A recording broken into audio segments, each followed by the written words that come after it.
Hello friends, फिर से स्वागत है आपका अपने यूट्यूब चैनल रीजनिंग किंग पर समीर सर के साथ। तो फ्रेंड्स, आज हम लोग रीजनिंग में बहुत ही बेहतरीन चैप्टर लेकर आया हूं जिसका नाम है रैंकिंग टेस्ट। जी हाँ, रैंकिंग टेस्ट। तो फ्रेंड्स, हम लोग रैंकिंग टेस्ट बहुत ही इंपॉर्टेंट और बहुत ही बेहतरीन चैप्टर है जो लगभग हर एग्जाम्स में इससे क्वेश्चन पूछी जाती है।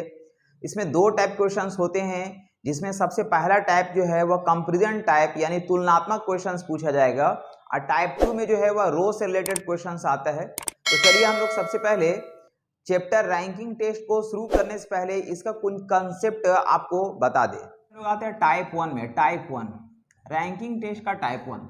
तो टाइप 1 में क्या है कि आपको कंपैरिजन टाइप क्वेश्चन मिलेगा। कंपैरिजन टाइप,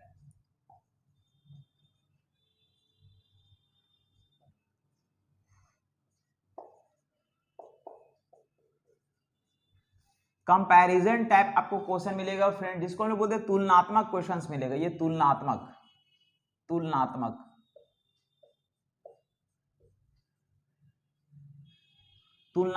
आपको प्रश्न मिलेगा। मतलब क्या है कि इसमें दो या दो से ज्यादा आदमी होगा और उसमें किसी भी फील्ड में कंपैरिजन किया जा सकता है, चाहे वो पैसा के बारे में बात करे या लंबाई के बारे में बात करे या हाइट के बारे में बात करे, यानी हाइट यानी लंबाई के बारे में बात करे, या फिर मोटाई के बारे में बात करे, या किसी भी फील्ड में आदमी बात करे। तो यहाँ पे दो या दो से ज्यादा आदमी में कंपैरिजन होता है, कंपैरिजन होता है। तो उसमें क्या है ना कि हम लोग को एक चीज को ध्यान रखें कंपैरिजन में कि अधिक जो वैल्यू होगा उसको हमेशा ऊपर लिखेंगे और कम वाला वैल्यू को हमेशा नीचे लिखेंगे। जो वैल्यू अधिक होगा, जिस वैल्यू से हम लोग ज्यादा का मीनिंग होगा उसको हमेशा ऊपर की ओर लिखेंगे, और जिस वर्ड से हमको कम का वैल्यू होगा उसको हमेशा कहाँ लिखेंगे? नीचे लिखेंगे। उसको हमेशा कहाँ लिखेंगे? नीचे लिखेंगे। तो इस बात को हमेशा ध्यान रखना है कि अधिक वाला वैल्यू को कहाँ लिखेंगे? ऊपर लिखेंगे, और कम वाला वैल्यू को कहाँ लिखेंगे? नीचे लिखेंगे। अब बाकी कुछ वर्ड्स आप लोग ऑलरेडी जानते हैं। जैसे यहाँ पे मैं फिर से आपको बता दूं कि जो शब्द ये जो शब्द जो है वह हमेशा आता है बाद के लिए। यह हमेशा किसके लिए आता है? तो ये हमेशा आता है बाद के लिए, आता है बाद के लिए। इसी तरह सेकंड नंबर में अगर हम बात करेंगे तो यहाँ पे एक वर्ड आता है तथा, या फिर और भी बोल सकते हैं, या और भी बोल सकते हैं, तथा या फिर और। तो तथा या फिर और जो वर्ड आता है, जो शब्द आता है, यह आता पहले के लिए। किसके लिए आता फ्रेंड्स? ये आता पहले के लिए, ये आता पहले के लिए, ये आता पहले के लिए। ठीक है, तो यहाँ पे इन चीजों को ध्यान में रखते हुए हम लोग सारे क्वेश्चंस को बनाएंगे। तो चलिए बगैर समय को गंवाते हुए क्वेश्चंस को हम लोग स्टार्ट करने जा रहे हैं क्वेश्चन नंबर 1 से। देखिए क्वेश्चन नंबर 1 में क्या लिखा हुआ है। देखिए फ्रेंड्स, लिखा गया है क्वेश्चन में कि 5 पुस्तक है ABCDE एक मेज पर रखी हुई है। 5 किताब है जो एक मेज पर रखी हुई है। यदि A को E के नीचे, यदि A जो है A को जो है वह E के नीचे रखा जाता है। नीचे रखा जाता है मतलब इसको E के नीचे रखा गया। फिर बोला C को D के ऊपर रखा जाता है। C को D के ऊपर, ये C है जिसको D के ऊपर रखा जाता है। C को D के ऊपर, B को A के नीचे, B को जो है वह A के नीचे रखा जाता है। A यहाँ पे है तो B यहाँ पे होगा, B को A के नीचे, तथा D को E के ऊपर रखा गया। D को E के ऊपर रखा गया। तो फ्रेंड्स, हम इस तरह से बोल सकते हैं कि यहाँ पे E है, यहाँ पे D है, तो D को E के ऊपर रखा जाता है। मतलब यहाँ पे क्या हो जाएगा? यहाँ पे आपका हो जाएगा D। जब यहाँ पे D हो जाएगा तो D के ऊपर C है, मतलब यहाँ पे कौन हो जाएगा? C हो जाएगा। इस तरह से अरेंज हो जाएगा। तो बोलता है निम्नलिखित में से कौन सी पुस्तक मेज के तल को स्पर्श कर रही है? तो मेज के तल को स्पर्श करने वाली कौन सी पुस्तक है फ्रेंड? तो हम बोलेंगे ये बी है, जो सबसे नीचे है, इसलिए मेरा फाइनली आंसर बी कहलाएगा। नेक्स्ट क्वेश्चन आता है फ्रेंड्स, क्वेश्चन नंबर 2। देखिए लिखा गया कि ए बी से लंबा है। बी से लंबा कौन है फ्रेंड? तो ए है, जो इसको यहाँ लिख सकते हैं। ए जो है वह बी से लंबा है। फिर बोला बी सी से लंबा है। बी किससे लंबा है? तो सी से लंबा है, मतलब सी जो है वह इसके नीचे हो जाएगा। फिर बोला लेकिन डी से नाटा है। बी जो है वह सी से लंबा जरूर है लेकिन डी से नाटा है। तो डी से अगर ये नाटा होगा तो डी को जो है, डी जो है यहाँ पे भी हो सकता है और डी जो है वो यहाँ पे भी हो सकता है। ये कंफर्म नहीं है। तो बताइए कि इसमें सबसे लंबा कौन है? सबसे लंबा कौन है ये हमको बताना है। तो फ्रेंड्स, यहाँ पे ये कंफर्म नहीं हो पा रहा कि डी का पोजीशन यहाँ पे होगा या फिर यहाँ पे होगा, इसलिए हम लोग ये फाइंड नहीं किया जा सकता। तो हम लोग ऑप्शन नंबर हम लोग 4 नंबर देखेंगे। ऑप्शन नंबर जो है ऑप्शन नंबर 4 हो जाएगा, जिसमें लिखा है can't be determined, can't be determined, यानी ये निर्धारित नहीं किया जा सकता, ये निर्धारित नहीं किया जा सकता। नेक्स्ट क्वेश्चन आता है फ्रेंड्स, क्वेश्चन नंबर 3। देखिए लिखा गया 5 व्यक्ति सड़क पर टहल रहा और डी ए से आगे है। ये डी जो है ये आगे है मतलब ए जो है वह पीछे होगा, यानी कि डी जो है वह ए से आगे है। फिर बोला ई जो है वह बी का अनुसरण कर रहा, अनुसरण करना मतलब उसको फॉलो करना, मतलब जिधर जिधर जाएगा उधर उधर ही जाएगा। तो ई जो है वह किसका अनुसरण कर रहा, बी का अनुसरण कर रहा, मतलब जिधर जिधर बी जाएगा उधर उधर ई जाएगा, यानी ई किसको फॉलो कर रहा, तो ये बी का फॉलो कर रहा। आगे लिखा सी ए और बी के बीच में था, सी जो है वह ए और बी के बीच में था। तो हम फ्रेंड्स हम बोलते यहाँ पे हम सी को रखते हैं और इसके नीचे हम बी को रख देते हैं, इसके नीचे हम किसको रख देंगे, बी को रख देंगे। और बी के नीचे कौन है फ्रेंड, तो यहाँ पे ई है, यानी कि यहाँ पे ई है। तो देखिए सी जो है वह ए और बी के क्या हो गया, ये बीच में हो गया, क्या हो गया, बीच में हो गया। तो हमसे पूछा गया बताइए कतार के बीच में कौन है, तो कतार के बीच में कौन दिख रहा फ्रेंड, तो हम लोग का ये सी दिख रहा, इसलिए हम लोग का फाइनली आंसर क्या हो जाएगा, तो सी हो जाएगा। नेक्स्ट क्वेश्चन आता है फ्रेंड्स, क्वेश्चन नंबर 4। देखिए लिखा गया कि ए बी सी डी और ई 5 नदी है और ए बी से छोटी नदी है। ए जो वह किससे छोटी नदी है, तो ये बी से छोटी नदी है लेकिन ई से लंबी है। ए जो है वह बी से छोटी है लेकिन ई से लंबी है, मतलब ई को कहाँ होना चाहिए, तो ई यहाँ पे हो जाएगा। ए बी से छोटी है और ई से क्या है, लंबी दिख रहा। फिर बोला सी सबसे लंबी नदी है, सी नदी जो है ये सबसे लंबा है, मतलब इससे लंबा कोई नहीं है, यहाँ पे सुपरलेटिव डिग्री यूज कर रहा, सबसे लंबा, सबसे लंबा, सबसे लंबा है, सबसे लंबा है, मतलब इससे लंबा कोई भी नहीं है। फिर बोला कि और डी बी से थोड़ी छोटी है, डी जो है वह बी से थोड़ी छोटी है और ए से थोड़ी लंबी है। देखिए डी के बारे में बात कर रहा फ्रेंड्स, ये डी के बारे में बात कर रहा है, डी जो है बी से थोड़ी छोटी है और ए से थोड़ी लंबी है, मतलब ये कहाँ पे होगा, तो ये ए और बी के बीच में है, ये कहाँ पे है, ये बीच में है, इस तरह से ये बीच में है। तो हमसे क्वेश्चन पूछा जा रहा बताइए तो इसमें सबसे छोटी नदी कौन सी है, तो सबसे छोटी नदी कौन सी फ्रेंड्स, जो सबसे नीचे हो जाएगा वो सबसे छोटा हो जाएगा, मतलब आंसर ई हो जाएगा। क्वेश्चन आता है फ्रेंड्स, क्वेश्चन नंबर 5। देखिए लिखा गया 5 मित्रों में ए बी से भारी है, बी से भारी कौन है फ्रेंड, तो बी से भारी कौन है, ए है जो बी से भारी है। सी डी से हल्का है, ये सी जो है क्या है, वो डी से हल्का, सी जो है वह डी से हल्का है। बी डी से हल्का है, अब आगे लिखा गया बी जो है वह डी से हल्का है लेकिन ई से भारी है। ये बी जो है वह किससे हल्का है, तो डी से हल्का है लेकिन ई से भारी है। तो ई कहाँ पे हो जाएगा फ्रेंड्स, ये नीचे हो जाएगा। और डी कहाँ पे होगा, तो डी यहाँ पे भी हो सकता है और डी यहाँ पे भी हो सकता है, ये कंफर्म नहीं है। लेकिन डी अगर यहाँ पे होगा, यहाँ पे या फिर यहाँ पे होगा, तो इसके नीचे सी भी है, तो सी जो है उसका पोजीशन भी कंफर्म नहीं हो पाएगा कि कहाँ पे है, लेकिन ये जरूर कंफर्म है कि ई जो है सबसे नीचे है। तो हमसे ये पूछा गया कि इसमें सबसे भारी कौन है, तो सबसे भारी का पोजीशन कंफर्म नहीं हो पाएगा, क्योंकि सबसे भारी अगर ऊपर में डी होगा तो डी हो जाएगा, या फिर यहाँ पे अगर डी होगा तो सबसे भारी ए हो जाएगा, इसलिए कंफर्म नहीं हो पाएगा। तो हम लोग ऑप्शन नंबर हो जाएगा 4, ये ऑप्शन नंबर 4 हो जाएगा, ऑप्शन नंबर 4 हो जाएगा, जिसमें हम लोग लिख सकते हैं can't be determined, can't be determined, मतलब ये निर्धारित नहीं किया जा सकता, निर्धारित नहीं किया जा सकता। क्वेश्चन आता है फ्रेंड्स, क्वेश्चन नंबर 6। देखिए लिखा गया ए बी से बड़ा है, बी से बड़ा कौन है फ्रेंड, तो ये ए है जो बी से बड़ा है। फिर लिखा सी ए से बड़ा है, सी जो है वह ए से बड़ा, ए से बड़ा कौन है फ्रेंड, तो सी ए से बड़ा, सी जो है वह ए से बड़ा है। और डी बी से बड़ा नहीं है, डी जो है वह बी से बड़ा नहीं है। तो डी अगर बी से बड़ा नहीं होगा तो डी या तो बी से छोटा होगा या फिर डी जो है वह बी के बराबर होगा, ये कंफर्म नहीं है, ये बराबर भी हो सकता है और बी जो है वह डी से बड़ा भी हो सकता है। तो हमसे पूछा गया ऐसी स्थिति में कौन सा निष्कर्ष बिल्कुल सही होगा। अब ये ऑप्शंस देखना पड़ेगा। पहला ऑप्शन लिखा गया फ्रेंड्स कि ए और डी दोनों समान आयु का है, तो ए यहाँ पे है डी यहाँ पे है, दोनों समान आयु का नहीं होगा, ये गलत बोल रहा है। सेकंड नंबर में लिखा गया है, बोला सी और डी दोनों समान आयु का, तो सी यहाँ पे है, डी यहाँ पे, ये भी बिल्कुल गलत हो जाएगा। थर्ड नंबर में लिखा गया है कि बी और डी दोनों समान आयु का, बी और डी दोनों समान आयु का, ये हो सकता है लेकिन 50% कंफर्म नहीं है।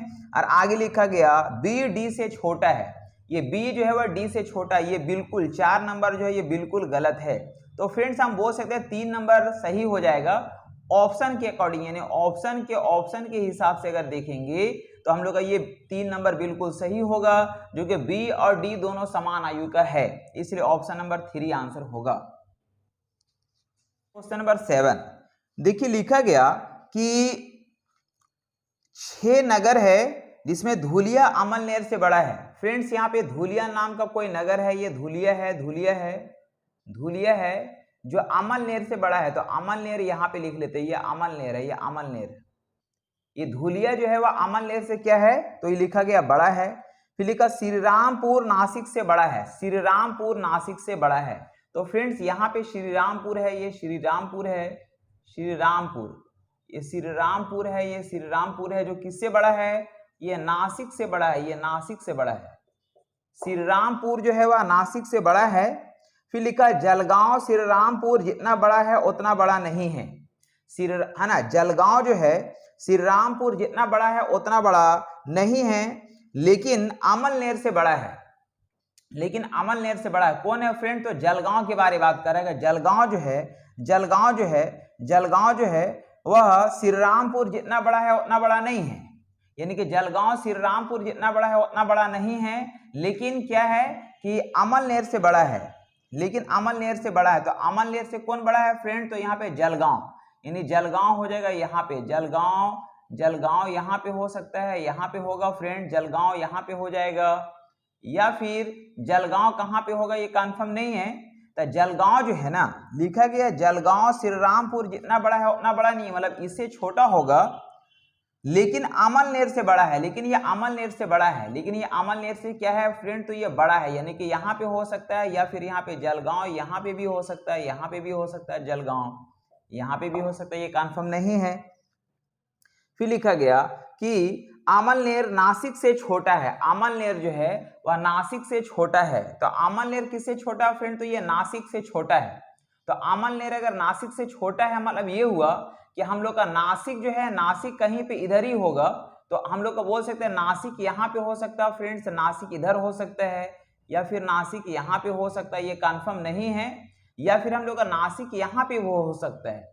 और नासिक जब कंफर्म नहीं हो पा रहा तो श्रीरामपुर भी कंफर्म नहीं हो पाएगा, लेकिन ये कंफर्म जरूर है कि सबसे नीचे अमलनेर दिख रहा।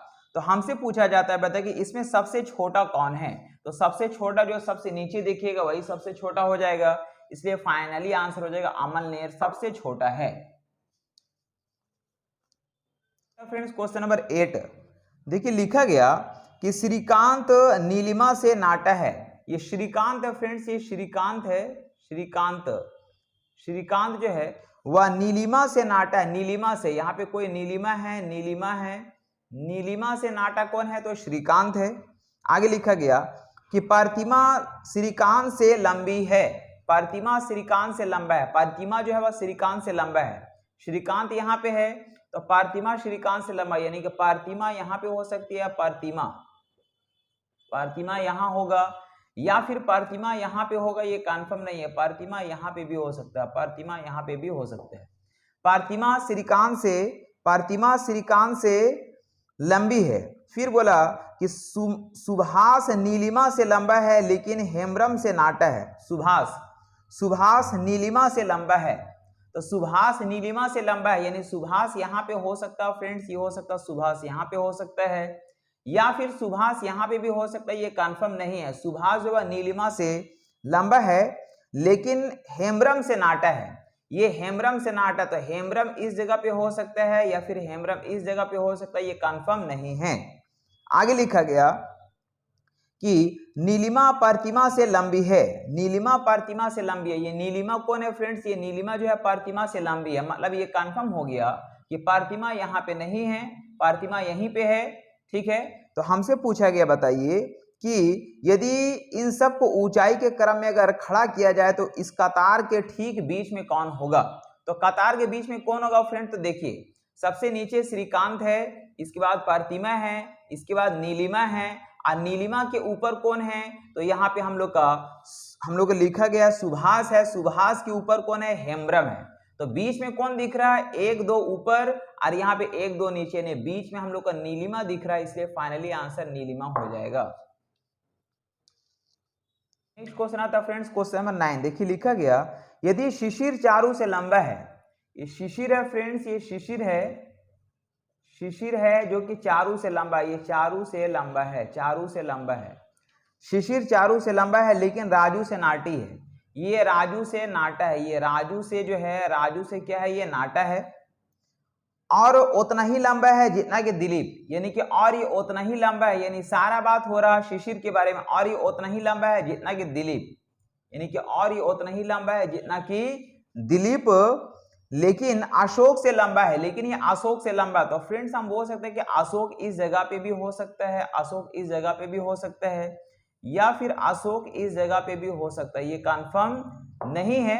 तो हमसे पूछा जा रहा है, बताइए कि अशोक होगा, अशोक के बारे में बताना है कि अशोक आखिर क्या होगा। तो देखिए सबसे पहला ऑप्शन आपके पास लिखा गया कि उतना ही लंबा जितना कि शिशिर, अशोक उतना ही लंबा है जितना कि शिशिर। तो बोलेंगे ये गलत है, क्योंकि अशोक हर हाल में शिशिर से छोटा है, ये गलत बोल रहा। दूसरा ऑप्शन दिया हुआ है, बोला कि चारों से नाटा है, क्या अशोक चारों से नाटा है? तो नहीं, कंफर्म नहीं है। यहाँ पे होगा तो अशोक छोटा हो जाएगा, यहाँ पे होगा तो चारों छोटा हो जाएगा, यानी ये भी गलत हो जाएगा। थर्ड नंबर में लिखा गया है, बोला कि राजू से लंबा है, अशोक जो है राजू से लंबा, तो ये पूरा ही गलत है, ये पूरा ही गलत है। जबकि फोर्थ नंबर में लिखा गया है कि शिशिर से नाटा, यानी ये सही हो जाएगा। देखिए शिशिर यहाँ पे है, अशोक अगर यहाँ पे होगा तो भी नाटा होगा, अशोक यहाँ पे होगा तो भी नाटा होगा, मतलब ये फोर्थ नंबर ऑप्शन बिल्कुल करेक्ट होगा, और आंसर हम लोग का 4 नंबर हो जाएगा। फ्रेंड्स क्वेश्चन नंबर 10, देखिए लिखा गया रवि का सबसे बड़ा भाई अविनाश है। ये कोई रवि है फ्रेंड्स, ये कोई रवि है, और रवि का सबसे बड़ा भाई कौन है? तो ये अविनाश है, अविनाश। रवि का सबसे बड़ा भाई अविनाश है, और अजय से छोटा रवि है। अजय से छोटा कौन है फ्रेंड? तो रवि है। और ये भी लिखा गया एक शब्द कि रवि और अजय भाई नहीं है, ये रवि है और अजय जो है वह भाई नहीं है। तो अगर अजय अगर रवि का अगर भाई नहीं है तो रवि का सबसे बड़ा भाई अविनाश है, ठीक है, लेकिन अजय जो है अगर रवि का भाई नहीं है तो अजय जो है वह अविनाश से बड़ा भी हो सकता है, और अजय जो है वह रवि से बड़ा भी हो सकता है, मतलब अजय इस जगह पे भी हो सकता है, अजय इस जगह पे भी हो सकता है, मतलब अविनाश से छोटा होगा, या फिर अजय इस जगह पे भी हो सकता है जो कि अविनाश से बड़ा होगा। क्योंकि रवि और अजय भाई नहीं है, तो अजय जो है वह रवि से बड़ा तो है लेकिन उसके भाई से भी बड़ा हो सकता है, क्योंकि ये इसका भाई नहीं है। तो हमसे पूछा गया कि कौन सा कथन निश्चित रूप से सही होगा। तो चलिए हम लोग आते हैं ऑप्शन में। फर्स्ट ऑप्शन हमको लिखा गया अविनाश छोटा है अजय से, अविनाश छोटा है अजय से, ये कंफर्म नहीं है तो गलत हो जाएगा। सेकंड नंबर लिखा गया, बोला अविनाश से अजय छोटा है, अविनाश से जो है वह अजय छोटा, ये भी कंफर्म नहीं तो ये भी गलत हो जाएगा। थर्ड में लिखा गया कि अजय छोटा है रवि से, या अजय जो है वह छोटा है रवि से, तो अजय छोटा रवि से, ये पूरा का पूरा गलत हो जाएगा। और फोर्थ नंबर में लिखा गया है कि इनमें से कोई नहीं, तो यहाँ पे इनमें से कोई नहीं, कोई भी ऐसा ऑप्शन सेट नहीं कर रहा, इसलिए हम बोलेंगे नन ऑफ दीज, बिल्कुल सही हो जाएगा, नन ऑफ दीज, यानी कोई भी आंसर हम लोग का एग्जैक्ट सही नहीं है, इसलिए ऑप्शन नंबर हो जाएगा 4। तो फ्रेंड्स उम्मीद करते हैं कि आप वीडियोस को एंड तक देखे हैं और नो डाउट काफी आपको मजा आया होगा। तो चलिए फ्रेंड्स बगैर समय को गवाते हुए, तो फ्रेंड्स आपको आज वॉच करने के लिए तहे दिल से शुक्रिया, धन्यवाद एंड थैंक यू। चलिए फिर मिलते हैं हम नेक्स्ट अगला वीडियो में बहुत